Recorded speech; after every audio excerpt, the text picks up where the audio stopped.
তোমার আসন গভীর অন্ধকারে, যতবার আলো জ্বালাতে চাই নিভে যায় বারে বারে। যে লতা দিয়া সে শুকায়েছে মূল করে ধারে, শুধু নহে ফুটে ফুল আমার জীবনে, তব সেই বাতায় বেদনার উপহারে।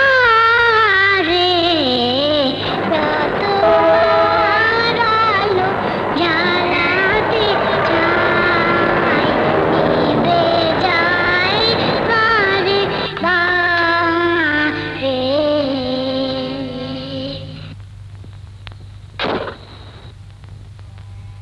দীপা, দীপু, দীপান্বিতা। দাও, কি এনেছো দাও। আগে তুমি দাও।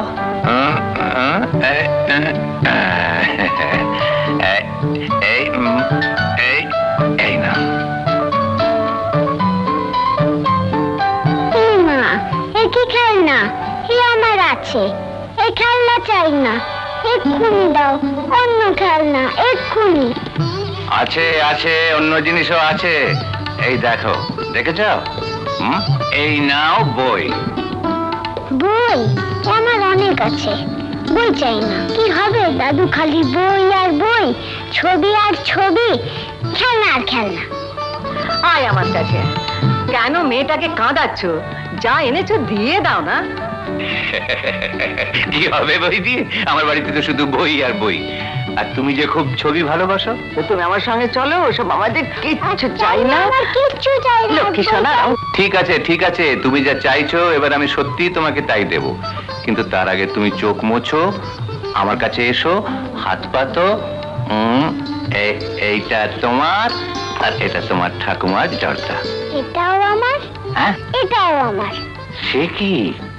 ওটা জর্দা ঠাম্মা খায়, দীপা খায় না। আমি খাবো, তুমি খাও তো। খাবো না দীপা, ওটা ঠাকুমাকে দিয়ে দাও। আমিও জর্দা খাবো, পান খাবো, ঠাকুমা খায় তো।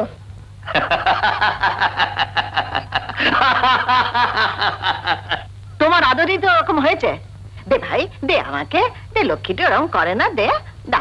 আমি তোমাকে লাল জামা, ফ্রক, জুতো আমি অনেক দেবো। ওটা ওটা ওটা বিচ্ছিরি, খেতে নেই তেতো। ভাই শোন শোন, ওরে বাবা রে, আমার দেরি বেড়ি করে না। দে না ভাই, বায়না করে না। সত্যদাসী, সত্যদাসী, এই বৌমাকে খবর দে, বল হাতের কাজ ফেলে আসুক, এই মেয়ে সামলাক। এই শোন, আসার সময় আমার জন্য 2 কেজি পান আনিস। বাবা, এই এই এই এই দিদি ভাই, ও দিদি ভাই, এই সোনা ভাই, এইবার আমায় জর্দার কৌটোটি দাও ভাই।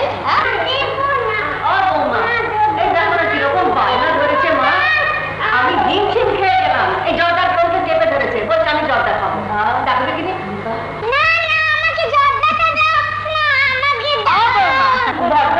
দিয়ে দিই বাবু। না ভালু, আপনি চুপ করবে। বলি দেবো, অত দিও না, কে কার কথা শোনে। শোভা,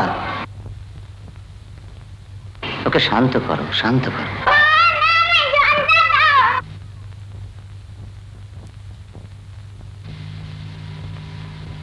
দীপু, দীপান্বিতা। দীপা, তুমি কিন্তু দুধ ফেলে গেছো।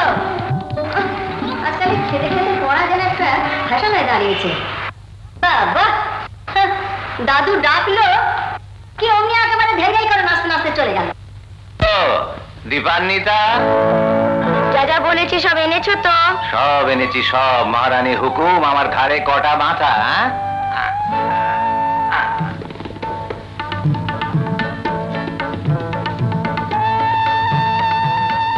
জানো দাদু, স্কুলে পিকনিক হবে। তা আমরা এখনো ঠিক করিনি কি করব। ভাবছি নাচবো। আমাকে কি করতে হবে? কিচ্ছু না, তুমি এখন চলো আমার ঘরে, রিহার্সাল দেখবে। চলো না দাদু, চলো চলো না প্লিজ। সুইট দাদু, এখন চলো। দাদু তুমি বসো। দীপা, তোমার ডিকশনারিতে কি একটাই অ্যাডজেক্টিভ আছে? সুইট? কি সুইট? এই তো বসলাম। বলো কি করতে হবে? দাঁড়াও না।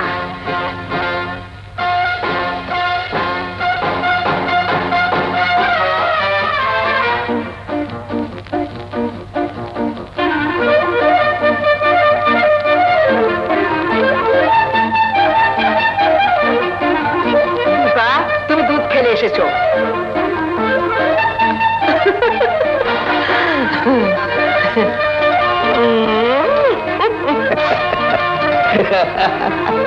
আরে আজকাল বুঝি এরম নাচ করে? ঠাকুমা তুমি বড্ড শেকেলে, কিচ্ছু জানো না। জানো শুধু দুধ দুধ আর দুধ। আর দুধ খেতে খেতে তোমার মতন আমি ফ্যাটি হয়ে যাচ্ছি। হবে না। ছাড়বাই লাগছে লাগছে, পায়ে লাগছে রে। দেখো হ্যাঁ করে তুমি এসো না, তুমি মেয়েটার ভবিষ্যৎ অন্ধকার করে দিলে। হ্যাঁ এইসব কি নাচ রে? হ্যাঁ এইসব পায়ে লাগছে বলছি না। এই ছাড় না, কোমরে লাগছে রে, ছেড়ে দে। আর এইসব নাচ শেখবার জন্য তোর মা দিনের পর দিন স্কুলে পাঠায়। এই নাচ তোমার ভাল লাগে না ঠাকুমা? বাংলা নাচ দেখবে? লাগে না রে লক্ষ্মী। তাহলে তোমার যে গানটা ভাল লাগে লাগাও তো, আমি আসছি। মা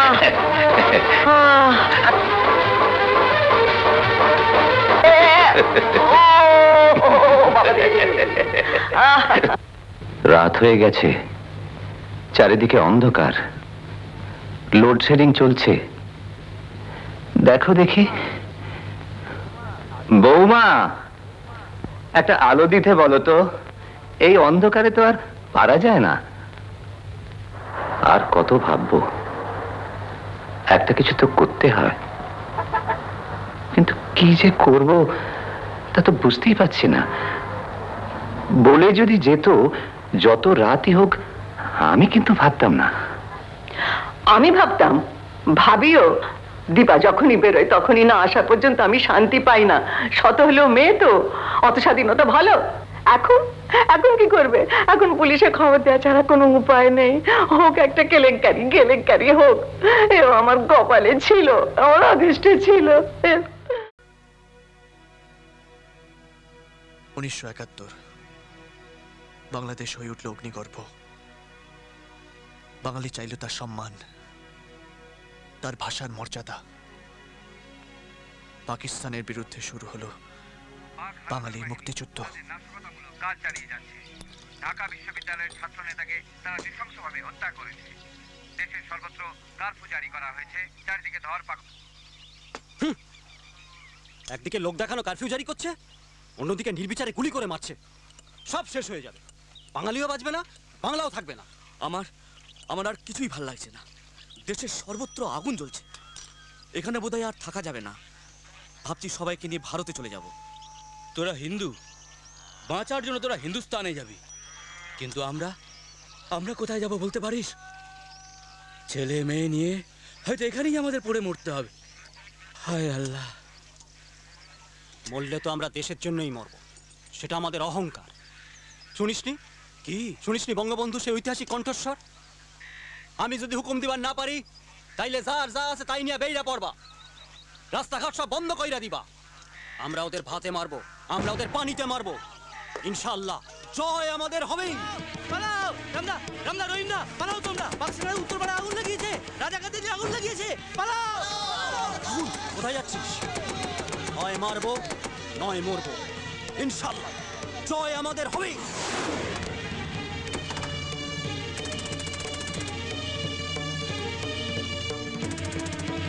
জয় বাংলা, জয় বাংলা, জয় বাংলা, জয় বাংলা, জয় বাংলা, জয় বাংলা, জয় বাংলা, জয় বাংলা,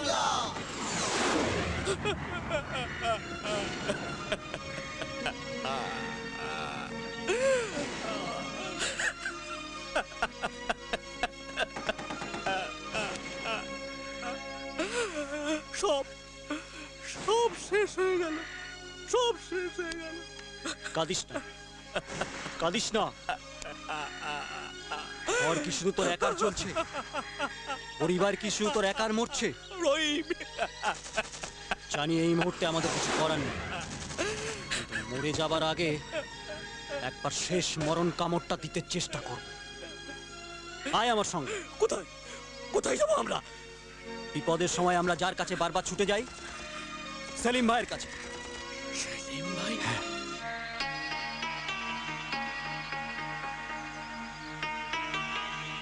সেলিম ভাই, সেলিম ভাই, সেলিম ভাই। কি হয়েছে? সব সব জ্বালিয়ে দিয়েছে সেলিম ভাই। রামদের গ্রামে পাক বাহিনী আগুন লাগিয়েছে। ঘর ছেড়ে বেরোনোর আগে মানুষকে নির্বিচারে গুলি করে মারছে। ওই ওই শোনো সেলিম ভাই, মানুষের বুক ফাটা আর্তচিৎকার। কিছু একটা করো সেলিম ভাই, আমি তো তোমার ভরসায় ছুটে এসেছি। পাক সেনাদের রাস্তা চালালো কে? রাজাকাররা। হায় রে মির্জাফরের দল, এই বাংলার মাটিতে চড়বে, বাংলা মাকে খুন করতে চাইছিস? সেলিম ভাই, তোরা সবাইকে নিয়ে বাঁধের ওপারে চলে যা, আমি আসছি। আচ্ছা। আরেকটা কথা শোন, এই বাংলা শুধু হিন্দুদের নয়, এই বাংলা শুধু মুসলমানদের নয়, এই বাংলা হিন্দু মুসলমানদের গুলবাগ, এই সোনার বাংলা। এই বাংলার জন্য আমরা জান দেব, কিন্তু বাংলা মায়ের মান আমি যেতে দেবো না। যা তোরা যা, আমি আসছি। জয় বাংলা, জয় বাংলা। সেলিম, সেলিম, সেলিম, সেলিম, জবা, তাড়াতাড়ি এসো সেলিম। জবা নিশ্চয়ই হয়ে বিপদে পড়েছে।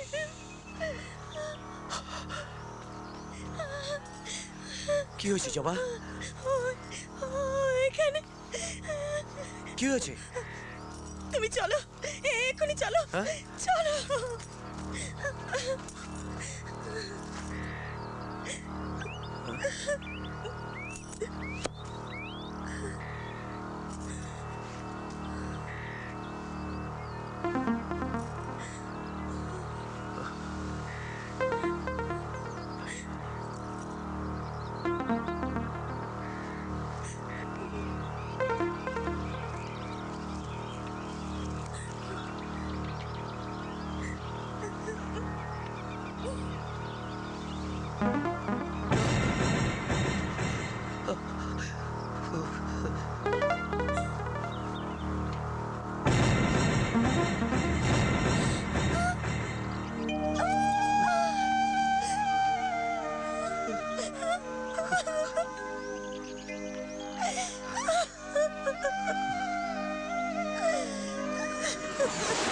জন্মভূমি আমায় ডাকছে সেলিম, সে ডাকে আমায় সাড়া দিতেই হবে, বাঁচাতেই হবে এই জন্মভূমির মান। হ্যাঁ জয়ন্ত, হ্যাঁ। তাই আমার দেশ মাকে বাঁচাতে আমি এক মুক্তিযোদ্ধা। সেলিম, তুই তো জানিস আমি কবেই আমার বাবা মাকে হারিয়েছি। আমার একমাত্র বোন জবা ছাড়া এই পৃথিবীতে আপন বলে আমার কেউ নেই। তাই সেই জবার দায়িত্ব আমি তোর হাতেই তুলে দিতে চাই। এ তুই কি বলছিস? আমি মুসলমান, তোদের জাত মেনে নেবে কেন? না রে না, আমি কোনো সমাজ মানি না, ধর্ম মানি না, জাত মানি না। আমি শুধু তোকে জানি, কারণ তোর কাছেই তো শিখেছি সবার উপরে মানুষ সত্য, তাহার উপরে নাই। তুই আর না করিস না সেলিম, তুই আর না করিস না। আমার যাবার সময় হয়েছে, যাবার আগে আমার শেষ কর্তব্যটা করে যেতে দে। জবা,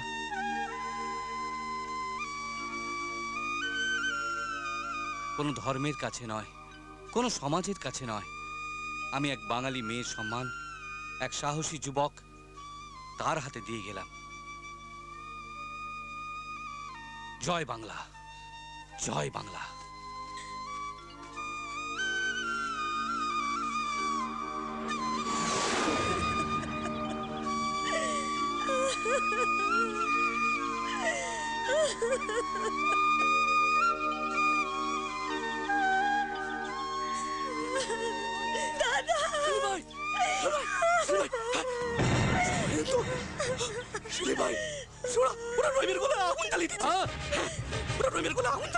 শোন, তুই জবাকে দেখ, আমি আসছি।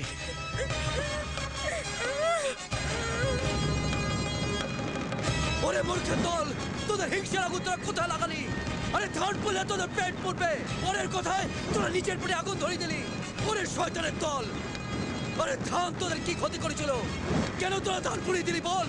কেন? আরে ধানের কোনো জাত নেই, ধর্ম নেই। এই! এই! এই! এই! ধানের কোনো জাত নেই, ধানের কোনো ধর্ম নেই। ধান ধান হিন্দু, মুসলমান, বৌদ্ধ, খ্রিস্টান কিচ্ছু চেনে না। ধান চেনে মাটি, সেই মা মাটি, মানুষের ভালোবাসা মাখা ধান তোরা পুড়িয়ে ছারকার করে দিচ্ছিস। না, আমার জীবন থাকতে ধানে আমি কিছুতে আগুন লাগাতে দেবো না, কিছুতেই না।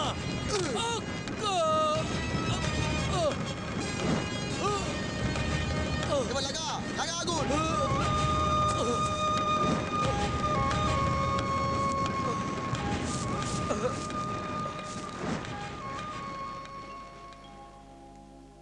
না, সেলিম মাস্টার সেদিন মরেনি, কিন্তু হাজার হাজার ঘর ছাড়াদের সঙ্গে সেও বাধ্য হয়েছিল বাংলাদেশ ছেড়ে পশ্চিম বাংলায় আসতে। নতুন দেশে সেলিম মাস্টার নিল তার নতুন নাম,